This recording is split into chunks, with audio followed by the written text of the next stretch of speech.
hunted, and I ran. So the news is dropping every day, people. Every day, story after story. It's getting so hard to keep up. So I want to start with the whole Ukraine and Burisma, Hunter Biden, Joe Biden. So we all know Hunter Biden sat on the firm of Burisma, made millions of dollars, no experience whatsoever during the Obama administration. Now, Joe Biden has publicly come out and claimed he has no idea what his son's dealings were, never talked to him about it. And we saw during the impeachment hearings, Trump's legal team constantly was bringing up what was going on with Hunter Biden and Obama, and they didn't seem interested in it. So, what do we get today? Nothing to see here, folks. Nothing to see here. The New York Post drops the story Biden's secret emails. Ukrainian exec thanked Hunter Biden for opportunity to meet Vice President Dad. And as we go through the article, there's a laptop that was discovered in a repair shop in Delaware. Now, there's a lot of questions about how this information was obtained, and I'll leave it to you for your discernment because I have a lot of questions. So, supposedly, somebody brings a laptop in for repair. A man works on it, discovers these emails, calls the FBI, and they get this email from a Ukrainian oligarch thanking Hunter for inviting him to DC and giving him an opportunity to meet his father and spend time together. So again, we've got Joe Biden on tape, on camera, saying he knew nothing about his son's business. And I'm sure he knew nothing about, when his son flew to China with him on Air Force Two and came home with a $1.5 million deal. But, Joe Biden says, well, China's not our enemy. The China connections in this country and the Democrat Party are unreal.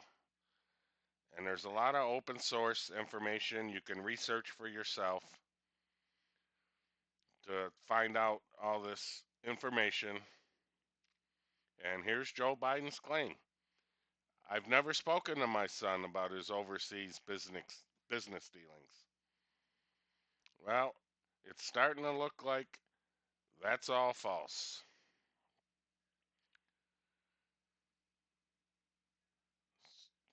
So that's that story. Now, what else do we have? Well, the internet and Twitter, and by the way, let me just add anybody posting this article on Twitter or Facebook, it's immediately getting taken down. They are already censoring this from getting out. And Facebook claims, well, we're going to have our third party fact checkers check this out. Twitter's just taking it down, just completely. You post it, your tweet goes down automatically. More censorship. Folks, these people are panicking. You're starting to see their true colors. So, the latest internet craze and Twitter craze last night was I don't know if anybody knows or is familiar with Anna Kate. I've followed her for quite some time. She used to have a YouTube channel. It was taken down for her controversial topics. Um, she also played around with the World Poker tournaments before she got into investigative journalism. So she tweets that she claims she's got a CIA whistleblower that can prove the whole SEAL Team 6 accident wasn't really an accident. And I got to be careful about how I use some of these words. So I'm just going to say the SEALs moving forward. We all know what happened there. This was the team that went into Pakistan and took out Osama bin Laden. Shortly thereafter, there was another campaign, and there was a massive tragedy where everybody died except for the one man that has the claim to fame of being the one that did the kill shot on Osama bin Laden. Well, right there, red flags. So I'm not going to get into it because it's so heavy to get into, and I'm going to lead you to another YouTube channel titled And We Know, and I'll leave all the links for all this stuff in my description. Uh, he did a fabulous job on breaking all this down, giving you all the links, showing the interviews. It's very compelling, very compelling. And basically, the gist of everything was there was a switcheroo in Pakistan, and Iran took bin Laden out and put a body double in there. And while the SEAL team knew it, after they performed their mission, it was already announced in the U.S. by the Obama administration. So the SEALs knew they were in a jam because that was not the real Osama bin Laden, if you believe all these interviews and the CIA whistleblower. But the evidence is compelling, and we know, fabulous channel, did a great job at breaking this down. But what I want to do, I want to take it a couple steps further. Most people don't know this. So we all know the Russia Gate. We all know the corrupt FBI officials, DOJ officials, you know, the ones everybody says nothing's going to happen. We all know they committed crimes, but they're protected. Nothing's going to happen. They're not going to get arrested. I'm not sure people really know the backgrounds or dug into the backgrounds of these people. So I want to take a few minutes and get into the backgrounds of these people. So we all know Peter Strzok. He's the big guy in the FBI. He's the one that led the Hillary Clinton email investigation, but also investigated Trump and Flynn for their roles. Well, come to find out, Peter Strzok grew up in Iran. His father, pictured down here, was Peter Strzok Sr. and was a CIA operative in the Middle East for quite some time. Also involved in the Iran-Contra scheme back in the 80s during the Reagan administration. So here we have an Iranian tie, and let me go back to the whole Osama Iran thing. The point of it all was to blackmail the United States, and that's how they got all that money delivered to them because they threatened the Obama administration. that they would come clean, that they had the real bin Laden, and the whole thing was a setup in order to blackmail the United States.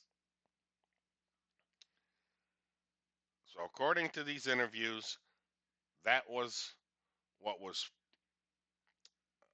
basically disclosed. And again, discern for yourself. Now, I want to show you some more Iranian ties. This was a tweet from Logical Weapon. Why is Iran so important? Well, we all know Barack Obama's religion. Peter Strzok grew up in Iran. Lisa Page, his lover, who worked for the DOJ, her mother was from Iran. John Kerry, the Secretary of State at the time, his daughter married somebody from Iran. John Brennan openly converted to Islam.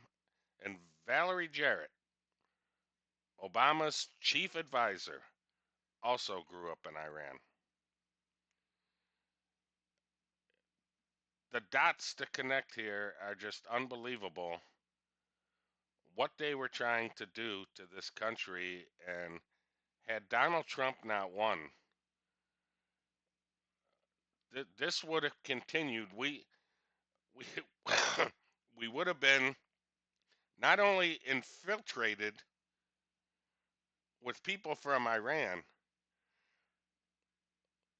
we also know the Feinsteins, the Gavin Newsoms, the Nancy Pelosi's, the Maxine Waters, the Adam Schiffs, all the West Coast politicians, and some Republicans. I'm not discounting them. Also have ties to China. I mean, your head would explode trying to connect all these dots. What they had planned for this country and what was in store for us is unreal. So I'll leave you with all these links, and then I just want to throw this in there for a caveat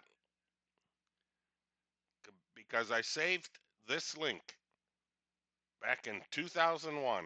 I saved it for all this time. This was an article published on the Fox News website back in December of 2001. And there was a report that bin Laden was already dead and that he was being treated for, lung complications, kidney failure. And I thought, wow, this was interesting. So, was this initially true? We all remember what they did with the Ruth Bader Ginsburg in 2019. They put her obituary picture on live TV, and then 10 minutes later, they had to come out and apologize for it. So, was this truth, or was this disinformation to throw people off the track? But this never got coverage on TV. I remember this clearly. I was very heavily involved in the 9/11 stories. This never got any TV coverage. So was this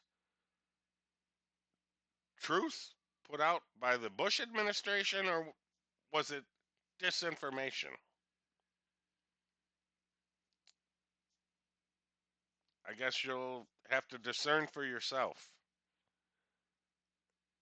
If you believe everything that you're going to watch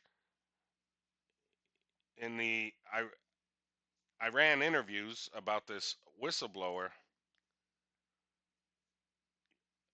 I'm going to look at this and say, well, if that's all true, then this was fake news. And what was the purpose? So I'll leave you to decide. Another interesting day in the news, folks. I hope you liked today's video. Hit the like and subscribe buttons. Leave your comments. Keep it clean. Thank you for watching. Stay safe. Be vigilant. And we'll see you next time. Same bat time, same bat channel. Take care, everybody.